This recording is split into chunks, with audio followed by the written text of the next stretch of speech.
What's up mga kabisyo? This is me again, ang pinakamagandang probinsyana in town, DJ Robin Shana. And now, we're finally here sa ating Love Lounge where we feature artists and talk about music with love. At eto na nga, speaking of artists, kanina ko pa kayo binibitin kasi kahit ako excited talaga at na-starstruck talaga ako nung pumasok siya dito sa aming studio. Oo.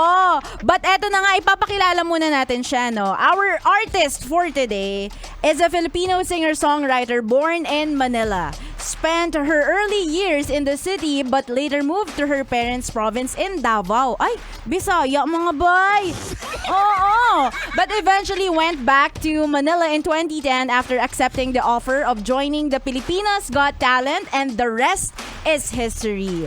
Also known for the distinct soulful voice who is always mistakenly identified as a man.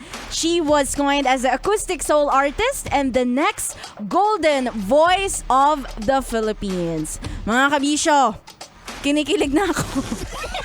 Mga kabisyo, please welcome live sa ating Love Radio Love Lounge, K-Cal! Hello! Hi, DJ Robin. Kinikilig mo rin ako. Ang fresh mo kasi talaga. Wow. Pero before anything else, kumusta ka naman? Kumusta ang biyahe mo papunta dito sa Pasay? Na-stress ka Okay ba? naman, ang traffic. Traffic, Diyos ko. Isang oras ang biyahe. Ay, nako, sinabi mo pa, Pilipinas talaga is the best. Yeah, the traffic capital of the Philippines. Yes! Manila. Pero kahit medyo na-stress tayo ng onte sa traffic, magiging chill lang ang ating interview for today. At makikita mo sa iyong harapan ang mga baraha na huhusga sa iyong pagkatao. Chareng lang, no? So we just wanted to get to know you more as an artist and as a person. Oh, and to start that off, ayan nga, we have what we call the Love Deck. Ayan, sa mga barahang ito, may mga katanungan tungkol sa buhay mo. Okay. Naramdaman ko kinakabahan ka. Ayan, so it could be about love, about your career, about your industry, your music. Pero ayun nga, masaya lang tayo, chill lang tayo. Sige. Para ikaw lang ang magiging chill dito. Hindi, magiging masaya yan, ha? Ayan, so sige, pili na tayo ng isang baraha. Sige. Parang gusto ko na, feeling ko pag may flower love. Ayan. Ito na lang. Gusto natin yan. Yan, sige. You can get it and then read it. Ano yung tanong natin? Ay, if you were given $1 million that you had to spend in 1 week, how would you spend it? Ay, ang sarap. Dollars talaga? Hindi pesos, take note. Dollars. Bongga. Pero for sure, hindi ako magtutour sa Titanic na ano. Ay! Oh my God. Nakakalungkot yun. Oh my, no. Sorry, Ginoko. Paano ba yan? Hindi, okay lang. Kahit ako yun din yung nasa isip ko eh. Kasi diba? Mga bilyonaryo kasi sila doon. I know. $1 million. How am I gonna spend this much? Paano ba? Siguro, lahat ng mga tao kakilala ko, bibilan ko ng house and lot. Ay, thank you! Buti nakilala ko na siya ngayon. House and lot. Kahit yung mga acquaintance na, sige, gusto mo? Sa'yo na yan. Gusto mo, masaya ka ba? Yan, mabuti yan. Pasayahin na lahat. Diba? At masasabi talaga natin na masarap maging kaibigan ng isang K-Cal. Bibigyan ka ng house and lot. Yeah. Kung ako siguro, bibili ako ng unlimited chicken wings. Chicken wings? Ang babaw ng kaligayahan. Mahilig ka sa chicken wings? Mm-mm. Well, in fairness naman, pag kami ng aking partner ay pupunta sa mga sa mga fast food ganyan, sa kanya yung thigh at yung leg, akin yung wings. Ay, pero pag mahala, ganun daw yun eh. May mga signs kasi ako tungkol dyan sa online kapag kung paano minamahal ng isang tao ang isang partner niya at binibigay niya lahat doon. Ayan. Well. Even yung best parts ng manok. Oh, yes. Ayan, so that's first, no? Bibigyan niya daw ng house and lot ang mga mahal niya sa buhay. Grabe, mapagbigay ang isang K-Cal. Take note, hindi lang mahal sa buhay, kahit yung mga lang, kakakilala lang. Ikaw, DJ. Ay!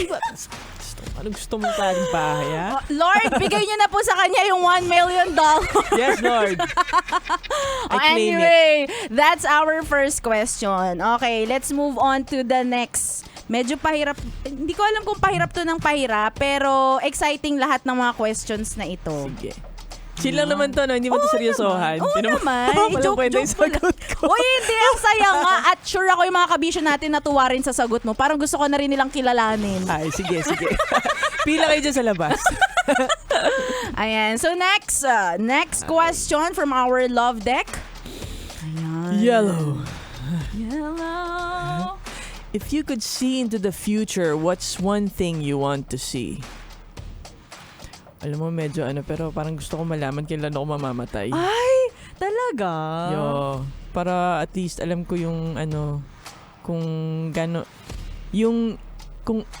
gaano katagal na lang ako dito sa mundo at yung effort na kailangan kong para hindi na ako masyadong nagpo-procrastinate. Yan. Oo. Para gawin ko na agad lahat ng mga gusto kong gawin at sa loob ng oras na yan ay, alam mo yan, masasabi kong naging successful naman ako sa pag-achieve ng aking bucket list. Yeah. Uy, ngayon ko lang din na-realize yun Sa bagay kapag alam mo kung may taning ka na. Oy, Jesus name. Natakot bigla. Nakakatakot siyang isipin, pero pag tinignan mo nga naman, di ba parang mas ma-appreciate mo siguro yung remaining time na meron ka kapag alam mo kung kailan na. Yeah.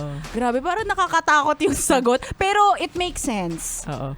Uy, Lord, joke lang. Oo, wag mo na, Lord. Ay, kumakatok po kami sa mga kahoy ngayon. Masa kahoy? Kahoy ba to? Oo.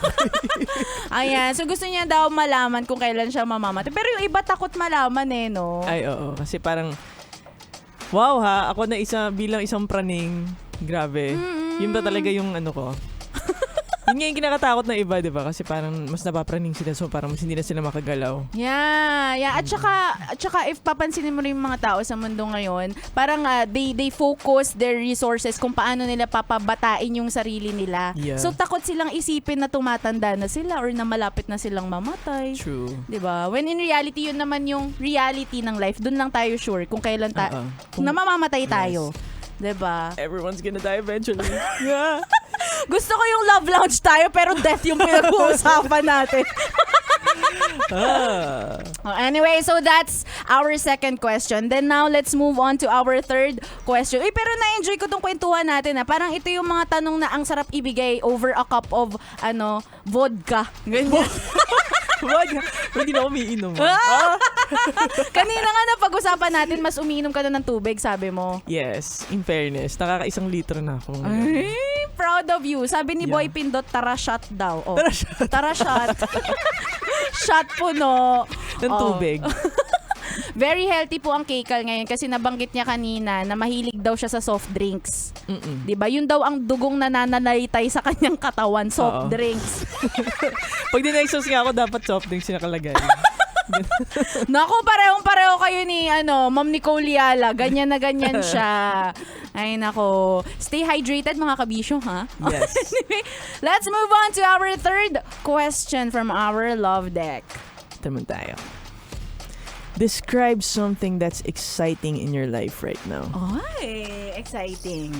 Exciting. Well, syempre, yung everyday naman nakaka-excite talagang love life. Ay! Sana all! Yeah! Gusto mo bang i-shout out ang iyong love life as of the moment? Ayo naman. Carmela Tunay. Mahal kita. Ng bongga. Napili ko yung pagmamahal. Wait lang, kinilig ako doon. Ay, nako. Ako rin, ginilig din ako. Nakita ko na mula ka. Namumula ako. Oh my God. Pag-usapang love life talaga, no? Talagang kikiligin ka. Umiinit pa rin yung mukha ko. Ano ba yan? So, siya rin ba ang nagiging inspirasyon mo sa paggawa mo, pagsulat mo ng mga kanta? Yung simpleng pagkanta mo lang. Ay, yung mga kanta ko, mga pang heartbroken, hindi siya inspiration. Kaya nga. Ayoko. Well, yun na nga yung inspiration. Ginagawa mo yun kasi ayaw mong masaktan ka at masaktan siya. Alam mo, hindi, hopefully, makagawa ko ng kanta na hindi naman pang heartbreak. Dapat na naman, pang yung in love, ganyan. Kasi, para sa kanya ayoko nang gumawa ng masasakit na kanta. Oy, pero mga kabisyo, kung nakikita nyo lang ang mukha ng Keikal ngayon, grabe, kita kong kinikilig siya. Yeah. O, diba? Na-close up pa. Ay, close up. Hindi, ang fresh naman eh. Kita yung red. Namumula. Pero parang wala kang ang pores. Uy, char lang yan. Grabe. Malayo ka lang sa akin. Iba talaga ang epekto ng in love, tas sinamahan mo pa na hydrated. At ng puyat. Ay. Di ba? Ay, nako. So, yun daw mga kabisyo ang exciting sa life ngayon ni Keikal. Siya ay in love at shinout out niya pa. Ay, sana all talaga. Nagsisigawan. Ha? Char. Ayan. Anyway, so that's our third question for our love day. Ang love life ni Keikal. So, next question. Ayan. Okay. What were the major turning points in your life that got you to here? Aww. Oh. Turning point. Yung yung simpleng pagja-jam ko sa gig ng isang friend.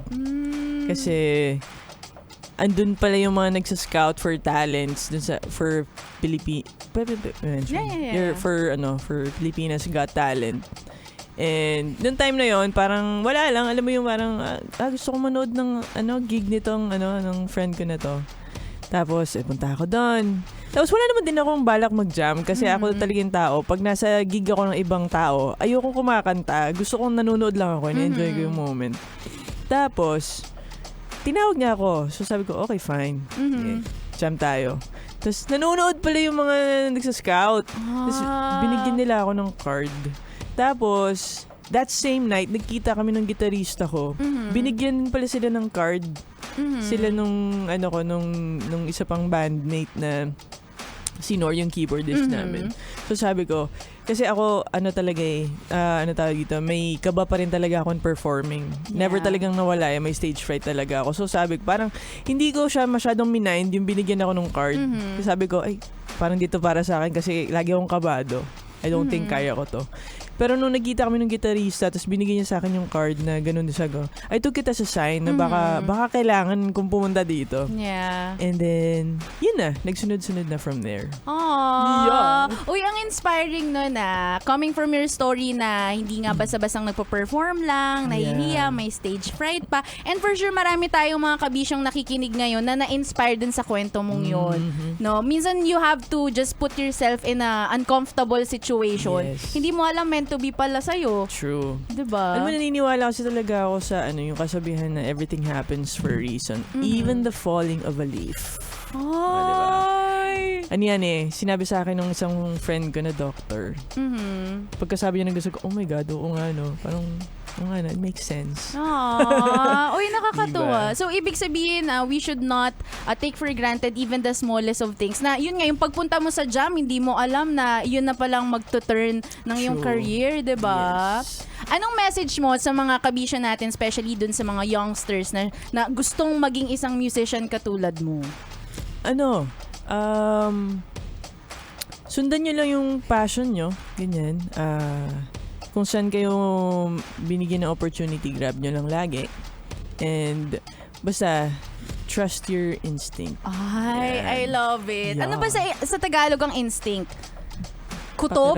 Pakiramdam. Yes. And this instinct kutob doesn't have to be logical Minsan hindi mo siya ma-explain. Diba? Pero pag pinakinggan mo siya, wala lang. Parang, ano ba yun? Espiritu Santo ba tawag doon? So, yung pagkanta mo dun sa jam na yun, kutob lang din yun. Yes. Tama ba? Oo, kutob lang. Kasi usually talaga tatanggi ako. Parang, pag mga jam kasi, nahiya talaga ako. So, parang, hindi, ayoko. Ganyan. Pero, yun nga, for some reason, sabi ko, sige na nga, go. Parang ganun lang siya. Uy, Sino pala yun? nakaka-inspire. Yeah. And what's for you is for you. Yes, Diba? totoo. Hindi ka Tama. lilipasan ng mga bagay na para sa'yo.